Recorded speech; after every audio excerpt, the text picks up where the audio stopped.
లోక్సభ విపక్ష నేత రాహుల్ గాంధీకి కోర్టు చిక్కులు ఎదురయ్యాయి. స్వాతంత్ర సమర యోధుడు వీర్ సావర్కర్ పై అనుచిత వ్యాఖ్యల కేసులో రాహుల్ హాజరు కాకపోవడంపై లక్నో కోర్టు సీరియస్ అయింది. ఆయనకు 200 రూపాయలు జరిమానా విధించారు న్యాయమూర్తి. ఏప్రిల్ 14వ తేదీన రాహుల్ గాంధీ ఖచ్చితంగా కోర్టుకు హాజరు కావాలని ఆదేశాలు జారీ చేశారు.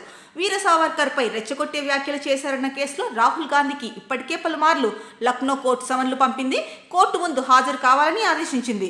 2002 మహారాష్ట్ర ఎన్నికల ప్రచారంలో సావర్కర్ పై రాహుల్ గాంధీ చేసిన వ్యాఖ్యలపై కేసు నమోదైంది. బ్రిటిష్ వాళ్లకు సావర్కర్ పని మనిషి అని తీవ్ర వ్యాఖ్యలు చేశారు రాహుల్ గాంధీ. ఆయన వ్యాఖ్యలపై తీవ్ర దుమారం రేగింది. చరిత్రను రాహుల్ గాంధీ వక్రీకరించారని, సావర్కర్ వంటి ప్రముఖ స్వాతంత్ర సమరయోధుని అగౌరవపరిచారని విమర్శలు వెల్లువెత్తాయి. రాహుల్ వ్యాఖ్యలు కాంగ్రెస్, బీజేపీ మద్దతుదారుల మధ్య తీవ్ర చర్చకు దారితీశాయి. దీనిపై నృపేంద్ర పాండే అనే లాయర్ ఇచ్చిన ఫిర్యాదుపై లక్నోలో కేసు నమోదైంది. సిఆర్పిసి సెక్షన్ 1563 కింద పాండే దాఖలు చేసిన పిటిషన్పై విచారణ జరపాలని కోర్టు ఆదేశాలిచ్చింది.